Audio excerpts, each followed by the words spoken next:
Dios te bendiga, amado, amada. Te saludo con la paz del Señor en esta mañana que el Señor nos ha regalado. Y vamos a tocar un tema que para todos aquellos que verdaderamente Cristo llegó a su vida, sabe que nada fue igual después de aquel maravilloso día que Jesús vino a nuestro encuentro. ¿Por qué digo con certeza que Él llegó a nuestro encuentro? Porque no buscamos a Dios por voluntad propia, sino que Dios siempre quiso y quiere establecer una relación de amistad con sus hijos, con su creación. Porque el propósito con que Dios creó a los hombres es para adorarle y honrarle con nuestras vidas. El tema se titula Cuando Él llegó. Es el tema número 8 de nuestra serie Dios es orden. Y mientras vamos a ir estudiando esta palabra, nos vamos a dar cuenta que Cristo vino a poner orden en nuestra vida. ¿Sí? Pero vamos a orar, ¿qué te parece? Acompáñame en esta oración al Señor. Te pedimos, Señor, que nos bendigas, Señor, que traigas revelación de tu palabra a nuestro entendimiento, Señor, que tu Espíritu Santo nos revele tu verdad, Señor, y tu voluntad para nuestras vidas, Señor. Te pedimos que nos llenes de tu gracia y de tu sabiduría para poder vivir en tu palabra, Señor, vivir obedeciendo tus mandatos y ordenando nuestras vidas, Señor, porque tú eres un Dios de orden, Señor, que ordenas nuestro corazón, nuestra mente, nuestros pensamientos, nuestras emociones, Señor. Por eso queremos en esta mañana dejar delante de tu presencia todas nuestras preocupaciones, nuestra ansiedad, para entender tu buena voluntad agradable y perfecta para nuestra vida, para nuestra familia y para tu iglesia en este tiempo de tribulación, de prueba, porque tú estás probando la fe de tus hijos, Señor. Y vemos que estás sacudiendo al mundo con tu juicio, Señor, porque realmente te han dado vuelta el rostro, se han olvidado de tu palabra, se han olvidado de buscarte, Señor. Por eso en el nombre de Jesús te damos gracias, Señor. Te pedimos que nos bendigas y que envíes bendición y vida eterna, Señor. En el nombre de Jesús. Amén. Vamos a ver que, como decíamos, no fue que nosotros hayamos buscado a Dios, sino que Él vino a nuestro encuentro. La iniciativa, como decíamos siempre, la tuvo Dios en relacionarse con los hombres. Juan en el Evangelio lo dice muy claramente. Te invito a abrir la Biblia, que es el pensamiento de Dios. En Juan capítulo 1, vamos a leer versículos 12 y 13, si me querés acompañar. Yo lo voy a leer en la Nueva Traducción Viviente.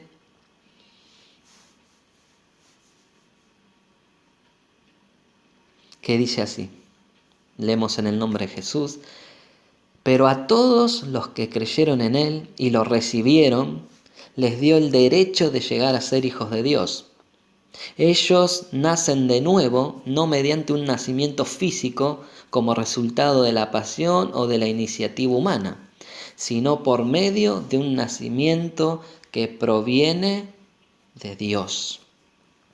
Nosotros estábamos en tinieblas y al llegar Cristo a nosotros nos iluminó, nos trajo luz, nos reveló el Evangelio y nos hizo ver lo que éramos verdaderamente, viles, pecadores, sucios, miserables y ciegos, porque eso éramos antes.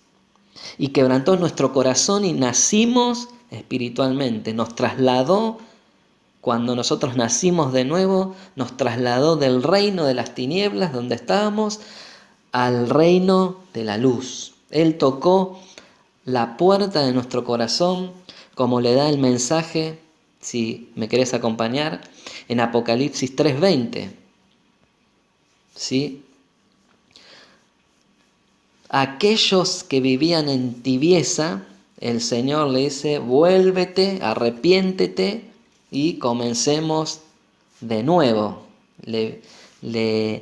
Los reprende, los reta, porque aquellos habían empezado bien en la iglesia, habían comenzado bien en los caminos del Señor, pero en un momento se desviaron y comenzaron a ser religiosos, fariseos, que hacían todo por inercia y habían perdido el primer amor por el Señor, no amaban al Señor con el fervor que el Señor quiere que lo amemos, porque Él quiere que hoy lo amemos como lo amamos el primer día que Él llegó a nuestra vida. Él llegó a mi vida ya hace más de 20 años, no sé a tu vida, pero Él quiere que yo y vos lo amemos de la misma manera, con ese fervor, que lo que anhela el Señor, que Él siempre tenga el primer lugar en nuestra vida, que Él tenga la preeminencia, ¿sí? Que lo busquemos primeramente a Él, y Él, por su amor y misericordia, nos añadirá todas las cosas que necesitamos. Por eso hoy el Señor a vos te dice, como le dijo a la iglesia de la Odisea, mirá, yo estoy a la puerta y llamo. Si oyes mi voz y abres la puerta, yo entraré y cenaremos juntos como amigos. Aquí muestra que Cristo quiere tener una relación, una intimidad con nosotros como amigos, ¿sí? Ya le dijo a sus discípulos el Señor, ya no los llamaré siervos, sino amigos si hacen la voluntad de mi Padre.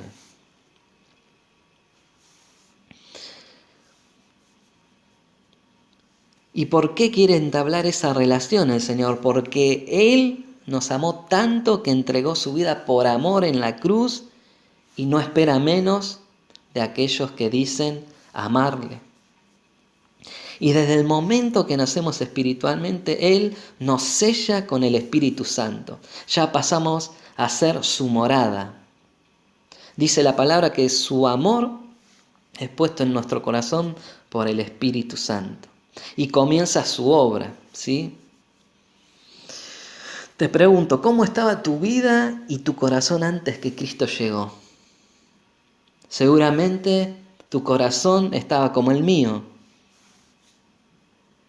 vacío, en tinieblas, en oscuridad, en muerte, en caos, en anarquía.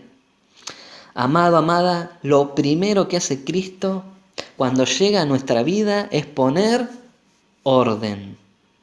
Comienza a ordenar nuestro corazón, nuestros pensamientos, porque del corazón salen los pensamientos, ¿sí? Las emociones.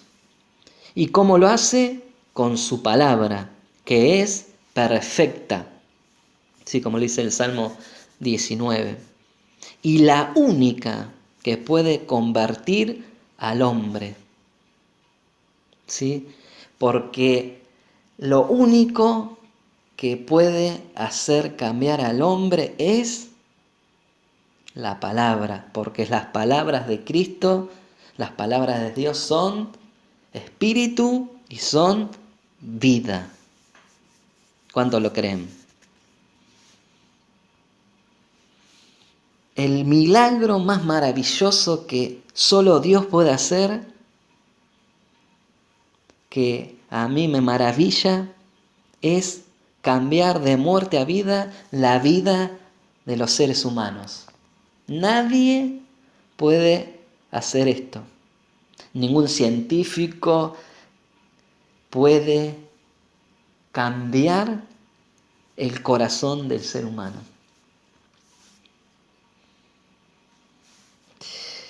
Nadie puede convertir, cambiar al ser humano. Solamente Dios puede cambiar su vida para siempre y su eternidad para siempre. En pocas palabras, nadie puede convertir al hombre sino solamente su creador. El sustantivo conversión se usa una sola vez en Hechos 15:3 y su traducción es epístrofe, que quiere decir volverse a. La forma verbal convertir aparece algunas veces en forma activa, como decíamos en el Salmo 19:7, y otras en sentido pasivo, como el Salmo 51:13, con el significado suf, y en Mateo 13:15, que el significado literal de la palabra es darse vuelta, girar hacia atrás, volverse a. La conversión significa que el alma se vuelve del pecado a Dios. El apartarse del pecado es el paso del arrepentimiento y volverse a Dios.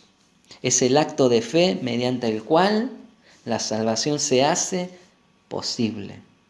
Y como leíamos en Juan, solamente esto no es por voluntad de hombre que nosotros buscamos a Dios, sino que es voluntad de Dios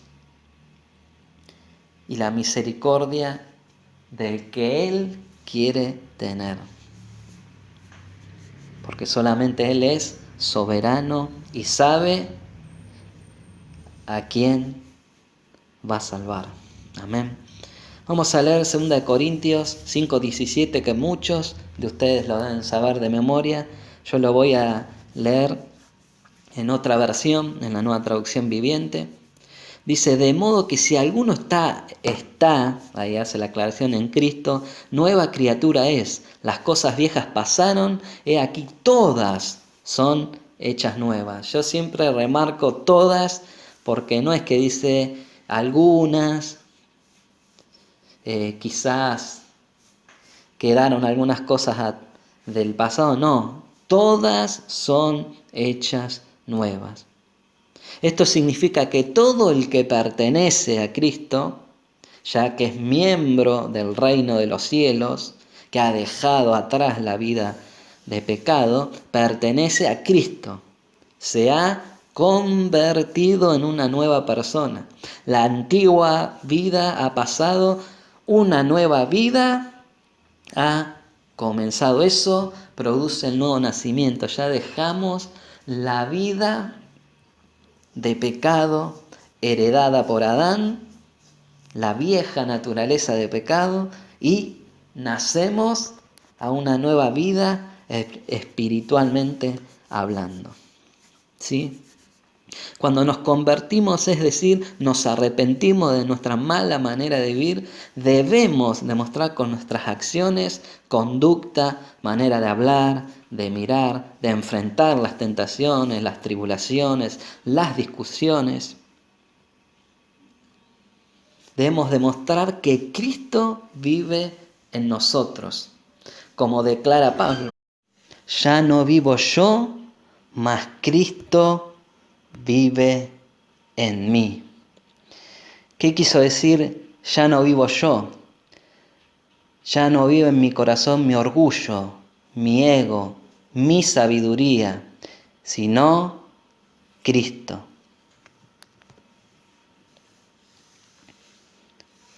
Amados, debemos entender que Cristo llega a poner en orden nuestro corazón, porque su obra comienza del interior y se ve reflejada en el exterior.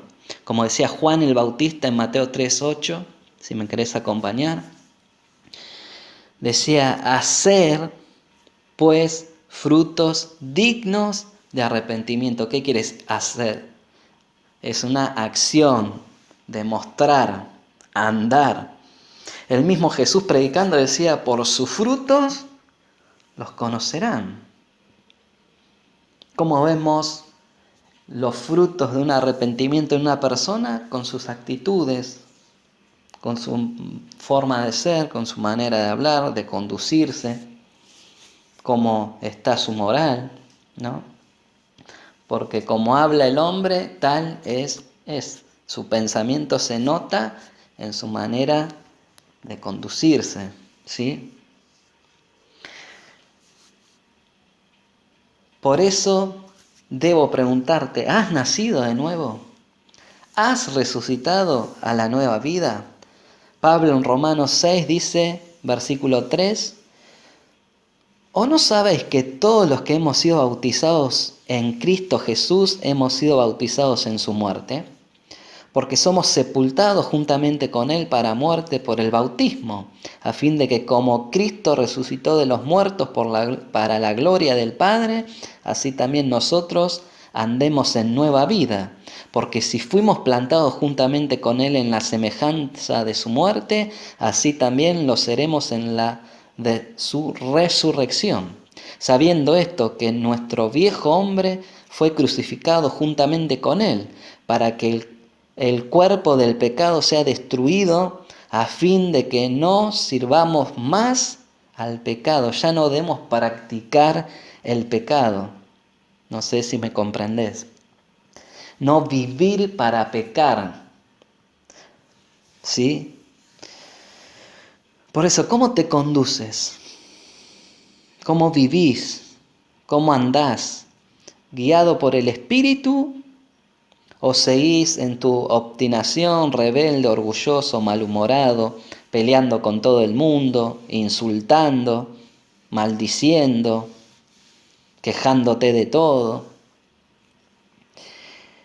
Como todos sabemos, el bautismo es nuestro testimonio público de que somos seguidores de Cristo. Y hay de aquellos que se han bautizado y después siguieron igual, como que se tiraron un chapuzón a la pileta y salieron y siguieron igual, no entendiendo el significado de lo que es realmente nacer de nuevo.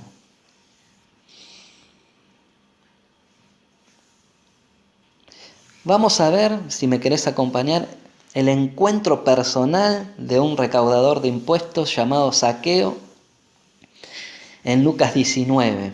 ¿Sí? Vamos a leer, si me querés acompañar, a Lucas. Aprovechá para leer la palabra junto con tu familia, con tus hijos, con tu esposo, tu esposa, todos los que estén en casa en esta mañana. Dice que Jesús entró en Jericó y comenzó a pasar por la ciudad, y había allí un hombre llamado Zaqueo, que era jefe de los cobradores de impuestos de la región, y se había hecho muy rico. Zaqueo trató de mirar a Jesús, pero era de poca estatura y no podía ver por encima de la multitud. Así que se adelantó corriendo y se subió a una higuera sicomoro que estaba junto al camino, porque Jesús iba a pasar por allí. Cuando Jesús pasó, miró a Zaqueo y lo llamó por su nombre. ¡Zaqueo!, le dijo, baja enseguida, debo hospedarme hoy en tu casa.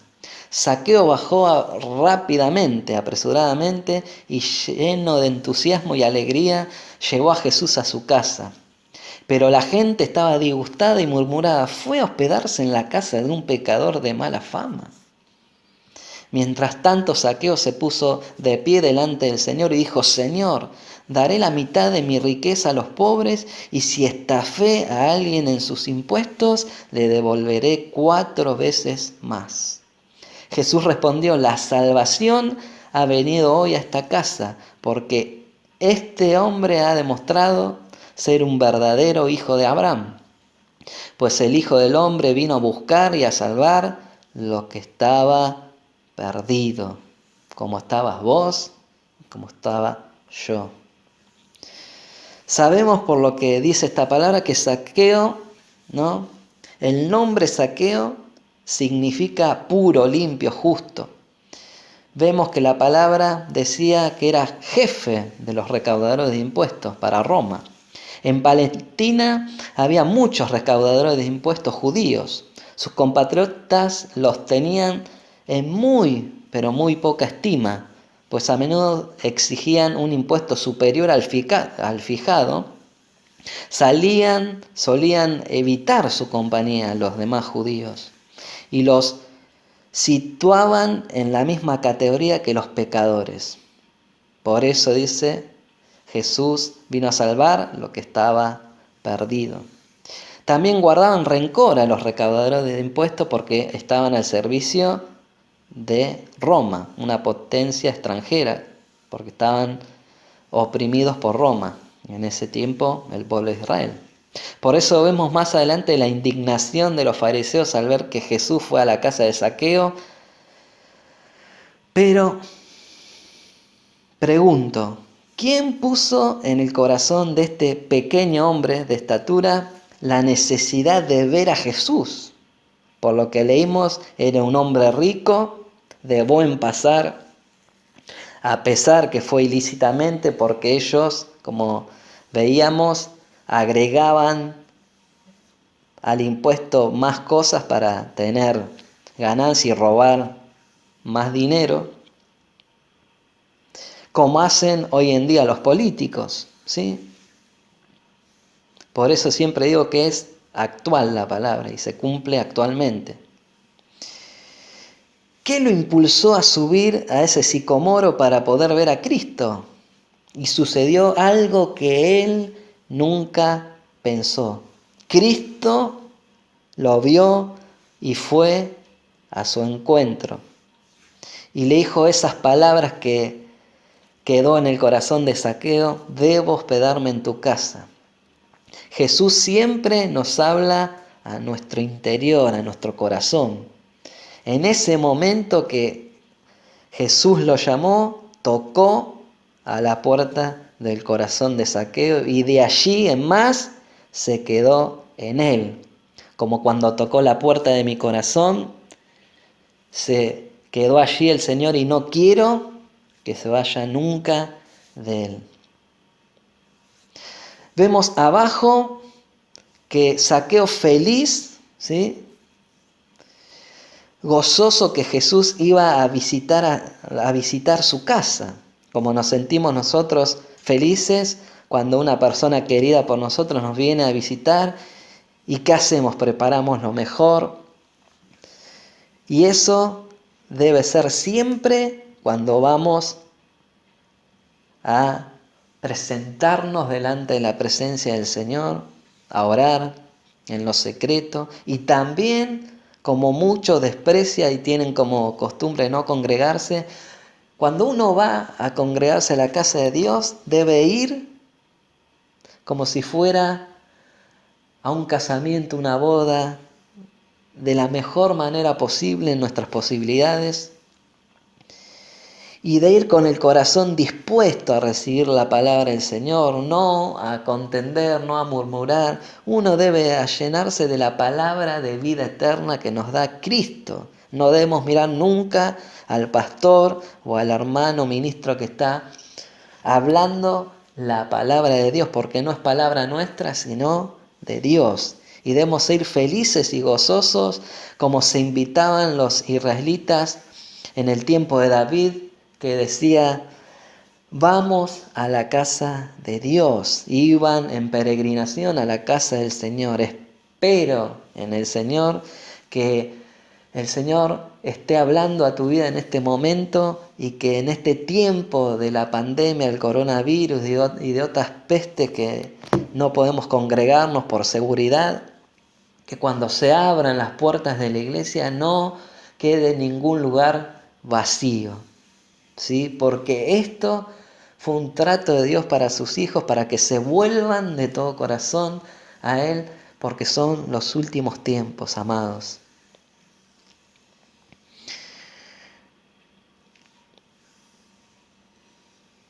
Y vemos y comprobamos que Zaqueo hubo un impacto en el corazón de este pequeño hombre y un giro de 180 grados de volverse a. Él estaba en una vida de pecado y se volvió a Dios, se reconcilió con Dios. Como pasa con los que hemos tenido este encuentro personal con Jesús. Nos volvimos del camino ancho que nos llevaba a la muerte eterna, a la condenación eterna, y comenzamos en este camino angosto que lleva a la vida, donde solo los esforzados y valientes caminan con Jesús. Como dice Pablo, nuestro amado hermano, en Gálatas 6:14. Miren la profundidad y convicción y entendimiento que tiene este hermano Pablo, el apóstol, tan usado por el Señor. Dice: en cuanto a mí, que nunca me jacte de otra cosa que no sea la cruz de nuestro Señor Jesucristo. Debido a esa cruz, mi interés por este mundo fue crucificado, y el interés del mundo por mí también ha muerto. No importa si fuimos o no circuncidados, porque él era judío. Lo que importa es que hayamos sido transformados en una nueva creación. Volvamos a Lucas, a Zaqueo. Vamos, Lucas 19:8. Mientras tanto, Zaqueo se puso de pie delante del Señor y dijo: Señor, te daré la mitad de mi riqueza, le daré la mitad de mi riqueza a los pobres, y si estafé a alguien con los impuestos, le devolveré 4 veces más. Miren la convicción y la conversión que tuvo este hombre, que usó como testigo al mismo Jesús y declaró que devolvería cuadruplicado a los que estafó en los impuestos y que daría la mitad de su riqueza a los pobres. ¿Sí? ¿Y qué nos da a entender esta acción de Zaqueo? Vemos cómo Dios, Jesús, comenzó a poner orden en el corazón de Zaqueo. Un orden que él conocía teóricamente, ¿no? Porque él era israelita, sobre la retribución, ¿sí? Que lo podemos ver si después lo querés leer en familia, después de la enseñanza. Éxodo 22. La ley exigía que el que había robado o dañado o agraviado a su prójimo debía pagarle con el doble. Esto Zaqueo lo sabía porque lo había leído toda su vida y se le había sido enseñado en la sinagoga, ¿no? Pero como toda persona del mundo que no tiene escrúpulos y rechaza a Dios, lo tenía bien escondido ahí, y él seguía como muchos pseudos cristianos que no reconocen, que no van a devolver algo que roban, que no pagan sus impuestos. Como persona común del mundo que estafan, roban, mienten. Ahora él cambió y reconoció, pero no se quedó ahí, sino que lo llevó al hecho. Y esto es un fruto que Cristo comenzó una obra en la vida de Zaqueo. Vemos que comenzamos a vivir esta nueva novedad de vida que a través de Cristo podemos solamente vivir, y no queremos agradar a los hombres o al mundo, sino a nuestro Señor y Dueño, que es Cristo. Como hijos de luz, que ya conocemos la verdad y la verdad se nos fue revelada a través de Cristo, debemos andar en integridad, en verdad, amor y paz. Efesios 5, capítulo 5, 8 y 9 dice: porque en otro tiempo erais tinieblas, mas ahora sois luz en el Señor. Andad, condúzcanse como hijos de luz, porque el fruto del Espíritu, lo que Dios produce en nuestro corazón, es en toda bondad, justicia y verdad. Si robaste a alguien, si mentiste, al que le mentiste, debes pedirle perdón. Si robaste a alguien, debes devolverlo antes que sea demasiado tarde. Personas que se convirtieron, yo conozco testimonios que confesaron asesinatos y tuvieron que pagar su deuda con la justicia e ir a la cárcel de por vida, pero solamente aquellos que realmente nacieron de nuevo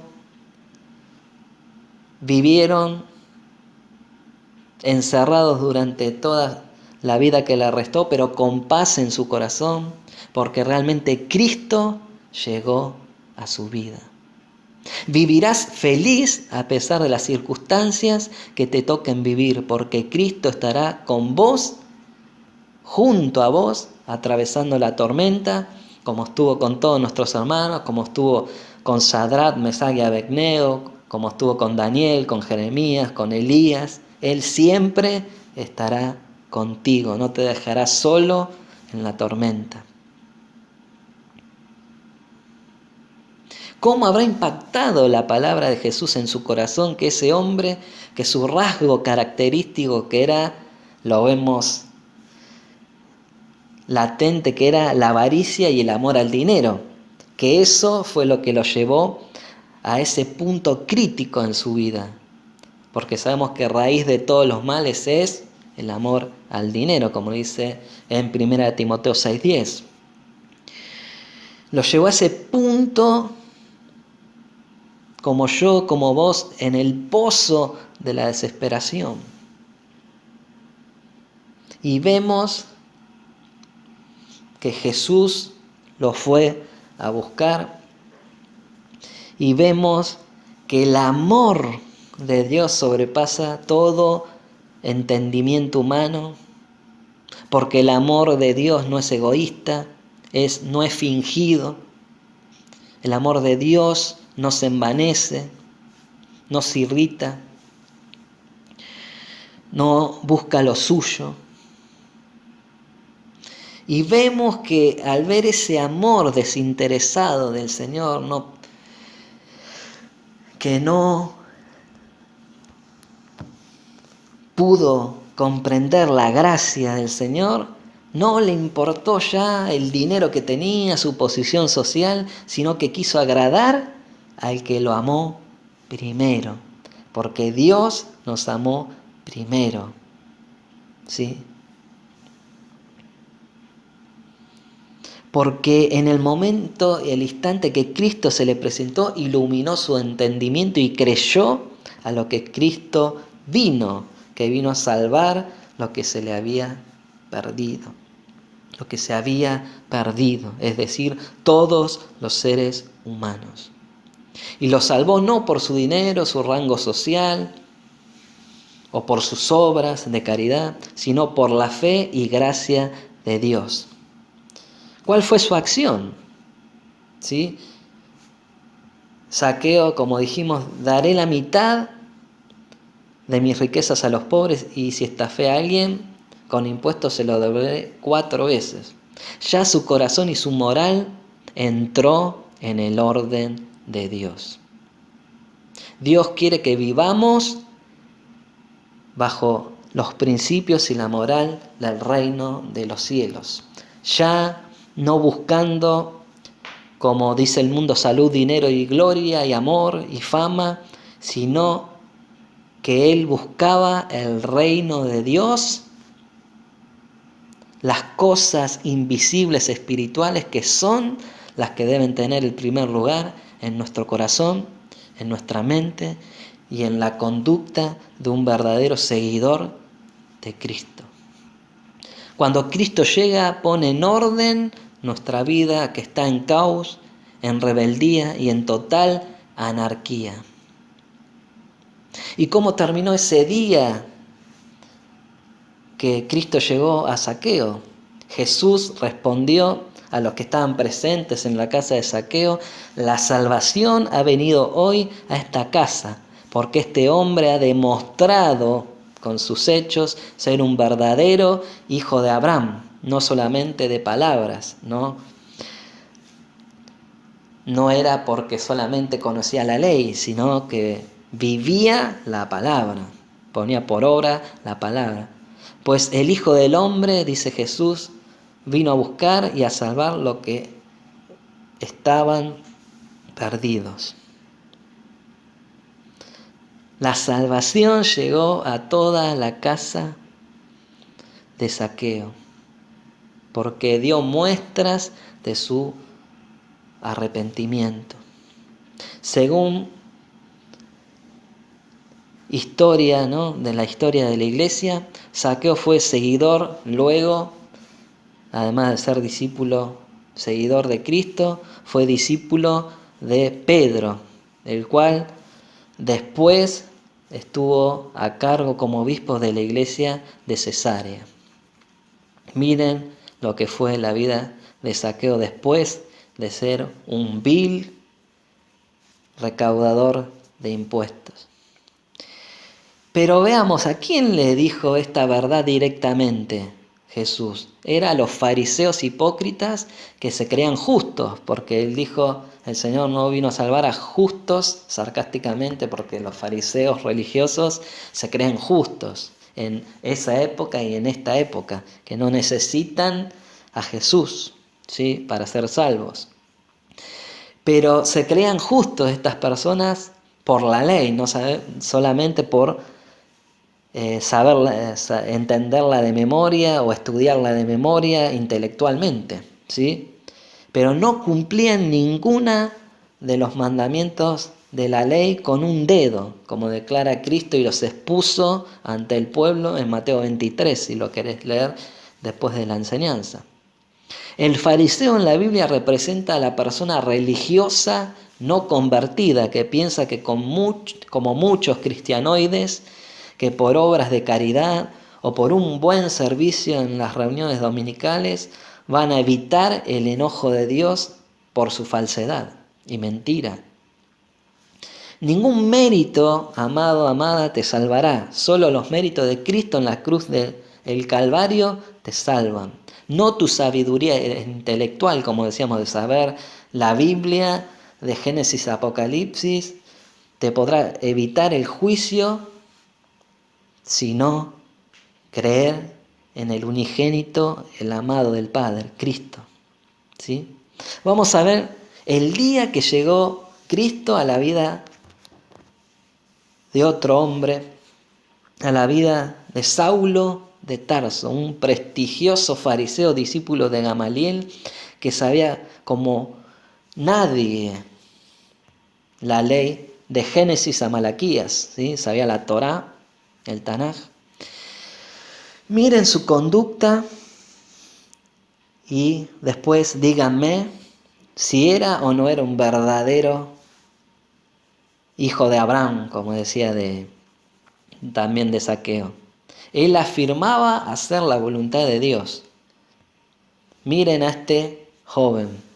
Vamos a leer, si me querés acompañar, Hechos capítulo 8, del 1 al 3. Y Saulo consentía en su muerte. Estábamos hablando de la martirización, ¿no?, de Esteban. Lo apedrearon y fue el primer mártir de la iglesia.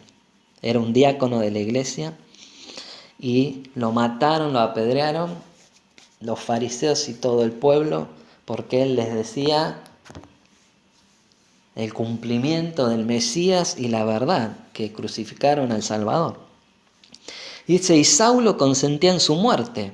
En aquel día hubo una gran persecución contra la iglesia que estaba en Jerusalén, y todos fueron esparcidos por las tierras de Judea, de Samaria, salvo los apóstoles. Y en el versículo 3 dice, y Saulo asolaba a la iglesia, y entrando casa por casa arrestaba a hombres, a mujeres, y lo entregaba en la cárcel. Miren este Pablo, y dice, cuando termina el último versículo de Hechos 7, dice que él consentía en la muerte de Esteban. ¿Sí? Más adelante vamos al capítulo 9 de Hechos, si me querés acompañar. Versículo 1 dice, mientras tanto Saulo pronunciaba amenazas en cada palabra y estaba ansioso por matar a los seguidores del Señor. Así que acudió al sumo sacerdote, le pidió cartas dirigidas a las sinagogas de Damasco para solicitarle su cooperación en el arresto de los seguidores del camino que se encontraban allí. Su intención era llevarlos a hombres y mujeres por igual de regreso a Jerusalén y encadenados, y al acercarse a Damasco para cumplir esa misión, una luz del cielo de repente brilló alrededor de él. Saulo cayó al suelo y oyó una voz que le decía: Saulo, Saulo, ¿por qué me persigues? ¿Quién eres, Señor?, preguntó Saulo. Yo soy Jesús a quien tú persigues, contestó la voz. Ahora levántate, entra en la ciudad y se te dirá lo que debes hacer. Los hombres que estaban con Saulo se quedaron mudos porque oían el sonido de la voz, pero no veían a nadie. Saulo se levantó del suelo, pero cuando abrió los ojos estaba ciego. Entonces sus acompañantes lo llevaron de la mano hasta Damasco. Permaneció allí ciego durante 3 días sin comer ni beber. Versículo 10 del capítulo 9. Ahora bien, había un creyente en Damasco llamado Ananías. El Señor le habló en una visión, lo llamó Ananías. Sí, Señor, respondió. El Señor le dijo: ve a la calle llamada derecha, a la casa de Judas. Cuando llegues, pregunta por un hombre de Tarso que se llama Saulo. En este momento él está orando. Le he mostrado en visión a un hombre llamado Ananías que entra y pone las manos sobre él para que recobre la vista. Pero Señor, exclamó Ananías, he oído a mucha gente hablar de las cosas terribles que ese hombre le ha hecho a los creyentes en Jerusalén. Además tiene la autorización de los sacerdotes principales para arrestar a todos los que invocan tu nombre. El Señor le dijo: ve, porque él es instrumento elegido para llevar mi mensaje a los gentiles y a reyes, como también al pueblo de Israel, y le voy a mostrar cuánto debe sufrir por mi nombre. Así que Ananías fue y encontró a Saulo, puso sus manos sobre él y dijo: hermano Saulo, el Señor Jesús, quien se te apareció en el camino, me ha enviado para que recobres la vista y seas lleno del Espíritu Santo. Al instante algo como escamas cayó de los ojos de Saulo y recobró la vista.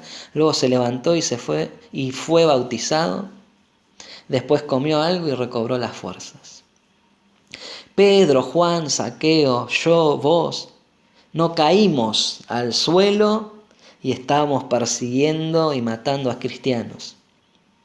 Lo que Cristo le dice: ¿por qué me persigues?, es por causa cuando a nosotros, los hijos de Dios, nos persiguen, nos ultrajan, cuando hablan calumnias por nosotros, cuando mienten de nuestro testimonio.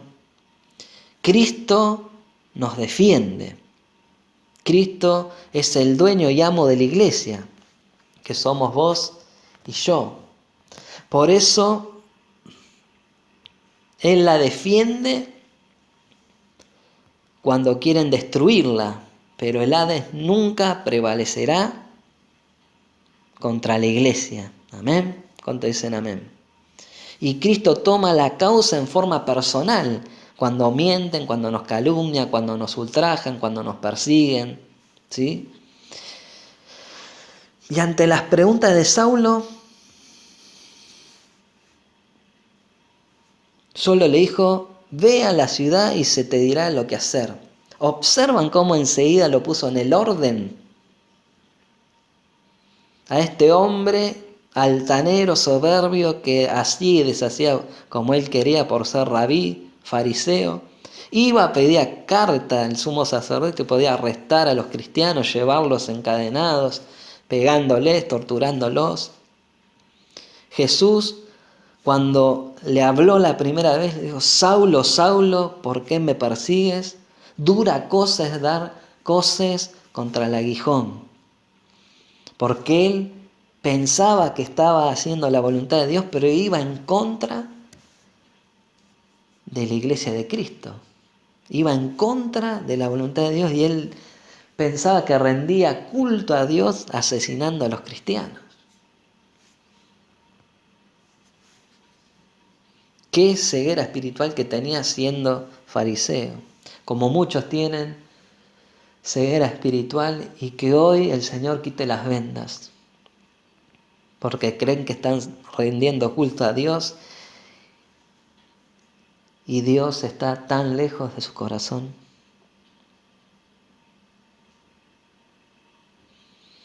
No es como el tono que ponen en las películas de Hollywood, el encuentro de Saulo con Jesús. Jesús estaba enojado con Pablo. ¿Por qué me persigues?, le dice. Y le dice, se te dirá lo que debas hacer. ¿Qué le quiso decir con esto Jesús? Ya no importa lo que eras antes, ahora yo llegué a poner en orden tu corazón y tu vida. Debemos entender que nada de nuestra antigua vida le sirve a Cristo, porque Él es quien nos capacita para el ministerio con los dones que ha puesto en tu vida. Nos da las herramientas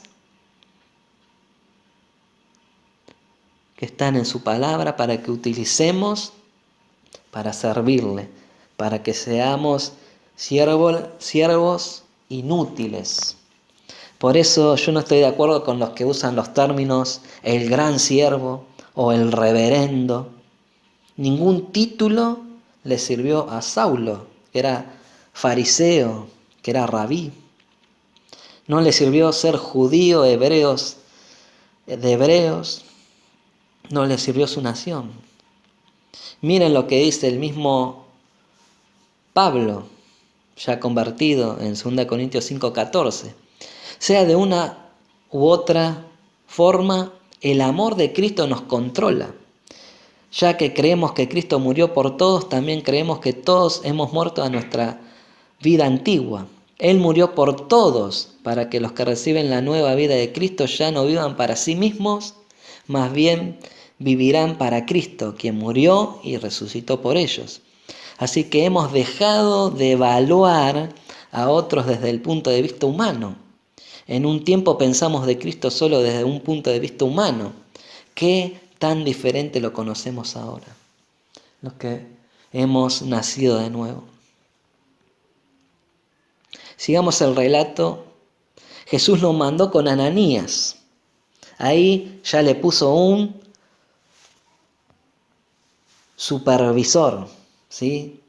No, nadie tiene autoridad en Cristo si no está bajo autoridad, ¿sí?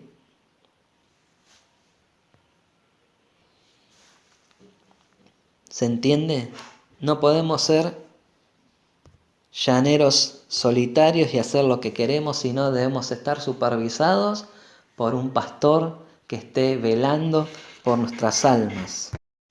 Yo le digo a esas personas que se autoproclaman pastores, misioneros, ministros, y no están bajo autoridad, supervisados por un pastor, por la iglesia misma, ¿no? Porque Pablo aprendió el orden cuando fue supervisado primero por Ananías, lo trató como hermano realmente, y también cuando antes de salir de misionero, él estuvo 14 años enseñando en Antioquía y estaba en contacto con los apóstoles que estaban todavía y con los discípulos que siguieron al Señor. Y nos muestra que él estaba bajo la autoridad de la iglesia y enviado por la iglesia. Por eso realmente muchos andan desordenadamente y todo lo debemos hacer bajo el orden, y Dios puso autoridad en la iglesia, puso a pastores para que estén apacentando la grey y capacitando a los misioneros, a los evangelistas, a los maestros para la obra, ¿sí? Pero ese es tema para otra enseñanza, ¿sí? Sigamos con la lectura.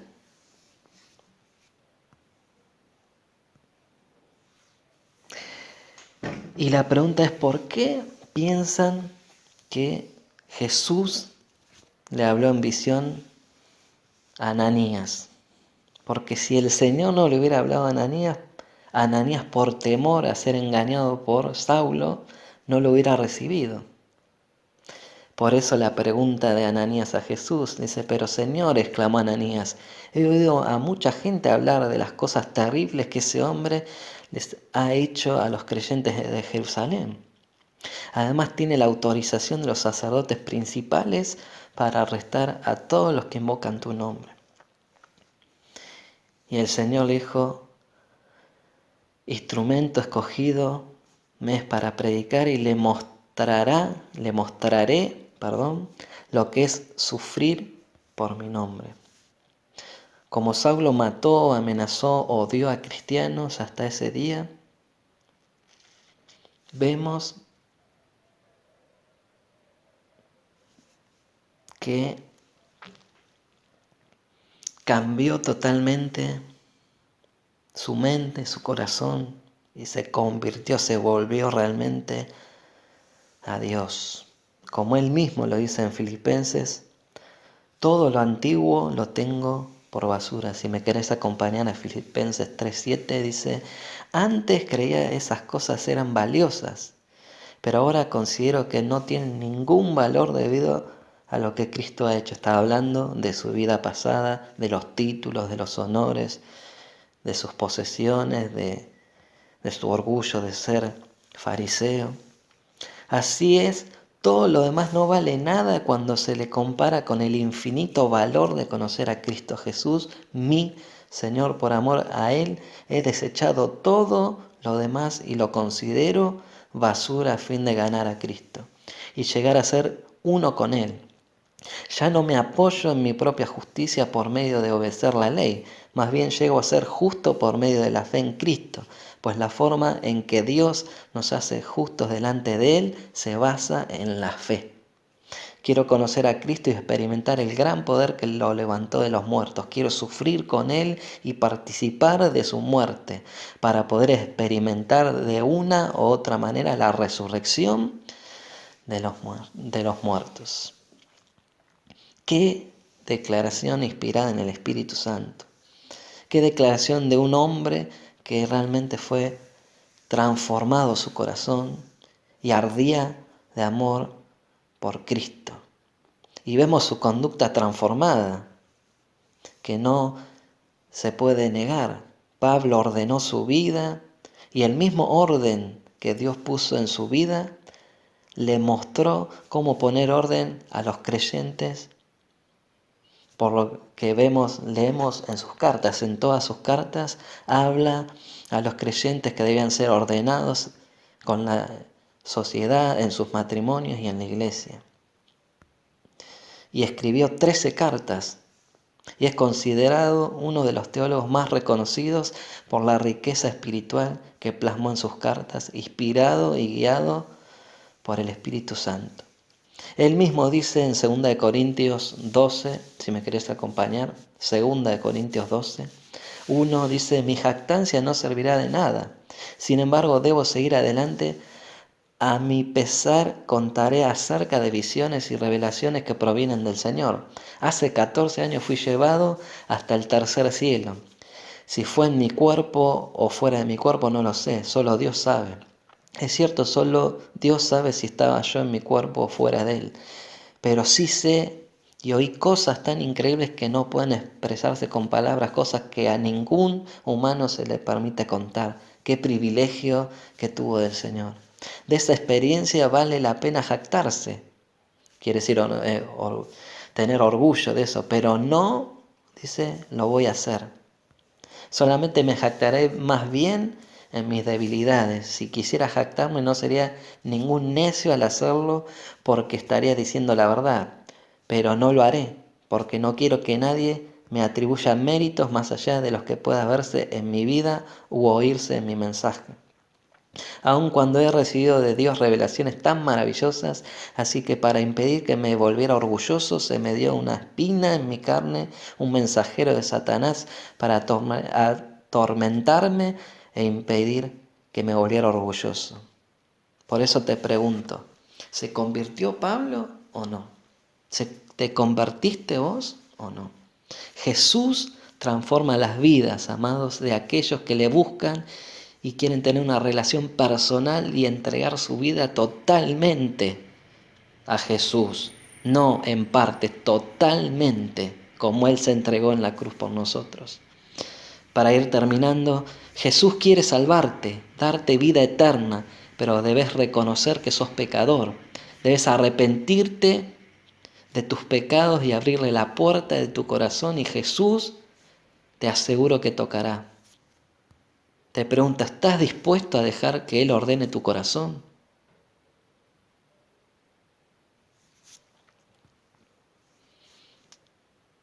Hoy puede ser el día que Jesús llegue a tu vida, como llegó a la mía. Y te digo que si decidís obedecerle, habrás tomado la mejor decisión de tu vida. Porque tal vez no cambies tu situación actual, pero sí cambiarás tu eternidad de condenación a salvación. Y a medida que ordenes tu vida, el Señor te hará ver en vos mismo los frutos del nuevo nacimiento. Le quiero dar gracias a Jesús porque un día llegó a mi vida y está en mi corazón. Le digo, Jesús, quédate, Señor. Hazlo tu morada permanente. Mi Señor, mi amo, mi Salvador. Te doy gracias por llegar, Jesús, a mi vida y quiero que llegues a la vida de mis hermanos que están oyendo. Te invito a orar conmigo. ¿Qué te parece? Si estabas viviendo un cristianismo sin Cristo, un cristianismo religioso, fariseo, y lo conociste solamente con el razonamiento humano, hoy quiero que ores así. Señor, quiero que llegues a mi vida y que habites en mi corazón. Perdóname, quiero que ordenes mi vida, quiero obedecerte, amarte, honrarte con mi manera de vivir, de conducirme. Quiero vivir tu palabra, quiero ordenar tus pasos, quiero ordenar mis pasos, quiero ser un verdadero hijo de luz. Quiero ser un verdadero seguidor tuyo. En el nombre de Jesús, amén. Y te aseguro que el Señor va a tocar la puerta de tu corazón si tú dispones de entregarle todo al Señor y tenerlo en primer lugar. Él llegará a tu vida y la ordenará para su gloria y su honra. Te saludo con la paz del Señor.